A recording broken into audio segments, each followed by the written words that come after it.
نحمدہ ونصلی علی رسولہ الکریم فاعوذ باللہ من الشیطان الرجیم بسم اللہ الرحمن الرحیم۔ تمام تعریفیں پروردگار عالم کے لیے جو مالک کائنات ہے، اور درود و سلام ہو حضور احمد مجتبیٰ محمد مصطفیٰ صلی اللہ علیہ وسلم پہ اور آپ کی آل پہ۔ بہت سے لوگوں نے واٹس ایپ اور فیس بک پہ بہت سے کوشچنز کیے، جن میں زیادہ تر معاملات جادو اور سحر کے حوالے سے تھے، جناتوں کے حوالے سے تھے۔ تو اس لیے میں نے یہ بہتر ضروری سمجھا کہ آپ کو قرآن کی ان آیات کے بارے میں کچھ تفصیل دینے کی کوشش کروں، جن سے آپ اپنے جناتی مسائل کے معاملات کو بہتر طریقے سے حل کر سکتے ہیں۔ نبی کریم صلی اللہ علیہ وسلم مدینہ میں موجود تھے۔ اچانک آپ کو آہستہ آہستہ یہ محسوس ہونا شروع ہوا کہ آپ نے کوئی کام کیا ہے، جبکہ آپ نے وہ کام نہیں کیا ہوتا تھا۔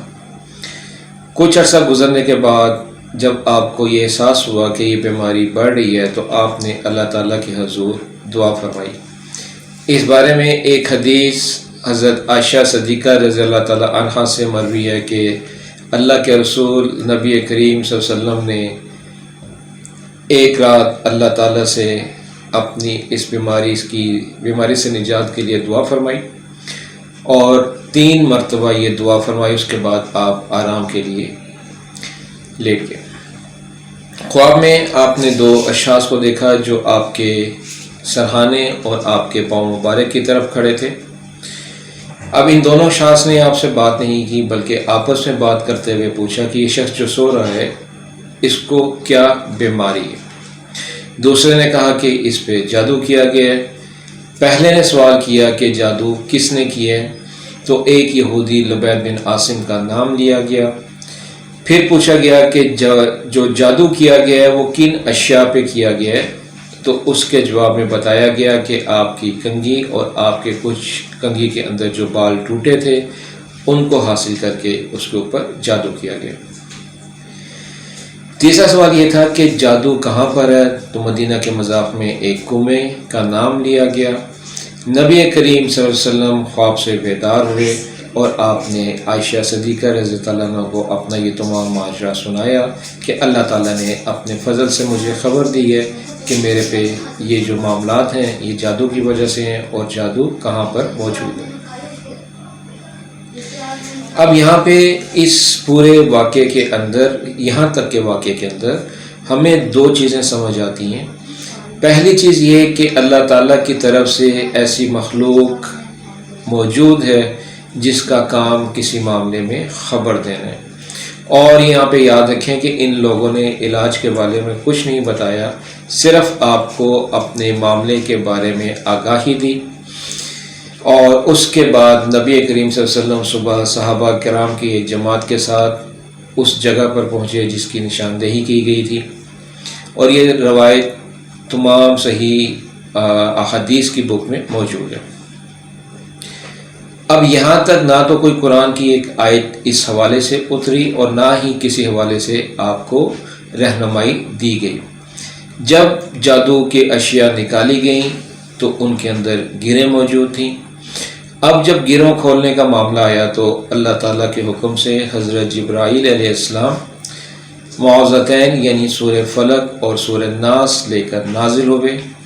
ان دونوں صورتوں کے اندر کل آیات کی تعداد 11 ہے، اور اس جو بالوں کی گرہ بنائی گئی تھی یا جو بھی جادو کے معاملات کیے گئے تھے، اس پہ بھی 11 گرہیں لگی ہوئی تھیں۔ بحکم الہی جب حضرت جبرائیل علیہ السلام تشریف لائے اور آپ کو سورہ فلق اور ناس بتائی گئی، تو آپ نے ہر آیت پہ ایک گرہ کو کھولنا شروع کیا، اور آپ کو فوری افاقہ محسوس ہونا شروع ہوا، یہاں تک کہ جب آپ نے 11 کی 11 گرہیں کھول لیں تو آپ مکمل طور پر صحت یاب ہو گئے۔ اب اس پورے معاملے کے اندر جو اللہ تعالیٰ کی کریمیت ہے، جو اس کی مہربانی اس امت کے اوپر ہے حضور الصلوۃ والسلام کے تبسل سے، وہ یہ تھی کہ آپ کو وہ ہتھیار، آپ کو وہ صورتیں، وہ آپ کو کلام الہی دیا گیا، جو میں سمجھتا ہوں ذاتی طور پر کہ اس سے پہلے امتوں کو نہیں دیا گیا۔ انتہائی جامع ترین دعائیں آپ کو بتائی گئیں، اور معوذتین جب نازل ہوئی تو آپ صلی اللہ علیہ وسلم اس سے پہلے نظر بد اور مختلف معاملات کے لیے رات کو حصار کر کے سویا کرتے تھے، یعنی کہ وہ کلام پڑھتے، اپنے ہاتھوں پہ دم کرتے اور پھر اپنے پورے جسم مبارک پہ پھیر کر آرام فرماتے۔ جب یہ صورتیں نازل ہوئیں تو آپ نے وہ تمام معمولات چھوڑ دیے اور پھر انہی صورتوں سے حصار فرمایا کرتے تھے۔ اب 11 صورتیں، 2 صورتیں اور ان کے اندر 11 آیات، یہ ریزن کیا ہے؟ ہم اس کو تھوڑا سا روحانی لحاظ سے سمجھنے کی کوشش کریں گے۔ اگر ہم سورہ فلق کو دیکھتے ہیں تو اس کے اندر جو معاملات ہیں وہ تمام کے تمام مخفی مخلوق سے متعلق ہیں۔ ایک چیز ذہن میں رکھیے کہ جناتوں کے معاملات کے اندر جب بھی عربی لغت میں بات ہوتی ہے تو وہ ایک ایسی مخلوق ہے جو نظر نہیں آتی، اور وہ وہاں پہ سورہ فلق کے اندر 5 آیات ہیں اور سورہ ناس کے اندر 6 آیات موجود ہیں۔ جیسا کہ میں نے بتایا کہ عربی لغت میں جنات اس قوم کو، اس مخلوق کو کہتے ہیں جو فرشتہ نہیں ہے اور ناری مخلوق ہے، عرف عام میں اس کو جنات کے نام سے موسوم کیا جاتا ہے۔ اب اگر ہم سورہ فلق کو دیکھیں تو اس میں تمام کا تمام تذکرہ اہل جنہ کے بارے میں۔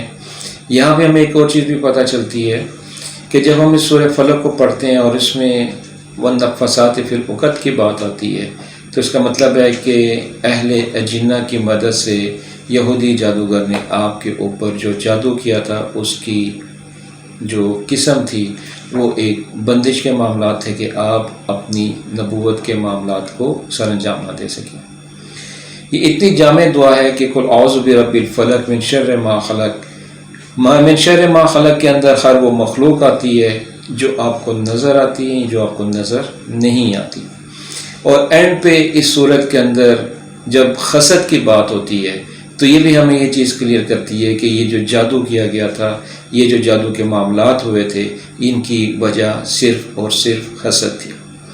اب ایک چیز اور یہاں پہ جو اہل روحانیت کے حوالے سے ہے کہ ہم دیکھتے ہیں کہ ہر مخلوق کے اندر اللہ تعالیٰ نے کچھ ایسے پاور پوائنٹس بنائے ہیں جو اس کو طاقت دیتے ہیں۔ چونکہ یہ پوری کی پوری صورت مخفی مخلوق سے متعلق تھی تو اس کے لیے 5 آیات رکھی گئیں، اور ان مخفی مخلوق میں جن کا معاملہ جنات کے ساتھ ہے ان کے اندر بھی جو لطائف یا انرجی پوائنٹس رکھے گئے ہیں وہ 5 ہی رکھے گئے ہیں۔ اس پوری صورت کے اندر کہیں پہ انسانوں کو مخاطب نہیں کیا گیا، بلکہ ان وجوہات کو بیان کیا گیا ہے جن کی وجہ سے یہ سارے معاملات ہوئے۔ تو ہمیں پتہ چلتا ہے کہ پہلی چیز، یہودی جادوگر نے اہل جنہ کی مدد سے آپ کے اوپر جو جادو کیا وہ جادو عورت کی طرف سے کیا گیا، مطلب کہ اس میں جنات عورتوں کی مدد لی گئی اور اس کی وجہ حسد تھی۔ اب یہاں تک تو معاملات کلیئر ہو گئے، لیکن اس کے بعد چونکہ انسان بھی اس معاملے میں شامل تھے تو پھر اگلی صورت قُلْ أَعُوذُ بِرَبِّ النَّاسِ مَالِكِ النَّاسِ الٰهِ النَّاسِ پوری کی پوری صورت نازل کی گئی۔ اب اس صورت کا ایک اپنا کمال اور ایک اپنا وصف ہے جو اہل روحانیت بیان کرتے ہیں۔ اس میں سب سے پہلی چیز یہ ہے کہ انسانوں کی ہر قسم کی برائی سے آپ اللہ کی پناہ طلب کرتے ہیں۔ اور یاد رکھیں یہاں پہ رب الناس کی بات نہیں کی گئی، مالک الناس۔ رب سے ایک اعلیٰ مقام ہے جو مالک ہونا ہے۔ ربوبیت ایک صفت ہے اور مالک صفت کے ساتھ ساتھ اختیار ہے اس ہستی کا جو لا شریک ہے۔ اب اس صورت کے اندر جب بات کی گئی انسانوں کی تو 6 آیات بیان کی گئیں، اور علم روحانیت جو علوم روحانیت کے طالب علم ہیں، جو استاد ہیں، علماء روحانیت ہیں، ان کی طرف سے انسان کے اندر 6 لطائف بیان کیے گئے، اور یہ وہ 6 انرجی پوائنٹس ہیں جو ہر انسان کے اندر رکھے گئے ہیں، اور اسی وجہ سے اس کو اشرف المخلوقات قرار دیا گیا۔ تو جب ہم پڑھتے ہیں قُلْ أَعُوذُ بِرَبِّ النَّاسِ مَالِكِ النَّاسِ الٰهِ النَّاسِ مِنْ شَرِّ الْوَسْوَاسِ الْخَنَّاسِ، تو اب یہاں پہ جو انسانوں کو شیاطین کی طرف سے پرابلم آتی ہے وہ وسوسے کی ہے، اس سے بھی اللہ کی پناہ مانگی گئی ہے۔ الذی وسوس فی صدور الناس من الجنۃ والناس۔ اب یہاں پہ جادو کرنے والے جو پڑھ پڑھ کے دم کرتے ہیں، پھونکتے ہیں شرکیہ کلمات، کفریہ کلمات، وہ جنوں میں سے بھی ہو سکتے ہیں، انسانوں میں سے بھی۔ تو آپ فلق سے لے کے ناس تک جب آتے ہیں تو اللہ تعالیٰ کی کمال حکمت اور مہربانی ہے کہ جو مخلوق اس نے پیدا کی ہے، جس کا وہ رب ہے، جس کا وہ مالک ہے، اب کوئی اس کو رب مانے یا نہ مانے، وہ مالک سب کے ہے، تو اس نے ان تمام معاملات سے اپنی پناہ لینے کا حکم دیا۔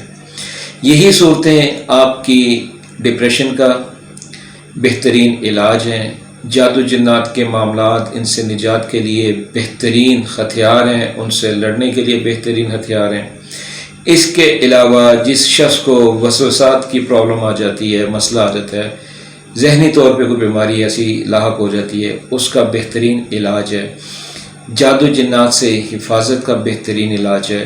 اور اس کا سب سے بڑا فائدہ یہ ہے کہ یہ نبی کریم صلی اللہ علیہ وسلم کے توسل جب ہمیں دی گئی تو یہ پوری امت کے لیے ایک مہربانی پروردگار عالم کی طرف سے ہوئی، اور پہلی امتوں میں یہ چیز موجود نہ تھی اتنی جامع انداز میں۔ اب جو شخص بھی اس کو ہر نماز کے بعد 1 مرتبہ یا 3 مرتبہ پڑھتا ہے، اور بعد نماز عشاء اس کو 3، 7 یا 11 دفعہ پڑھتا ہے، بحکم الہی اللہ تعالیٰ کی وہ حفظ و امان میں رہتا ہے۔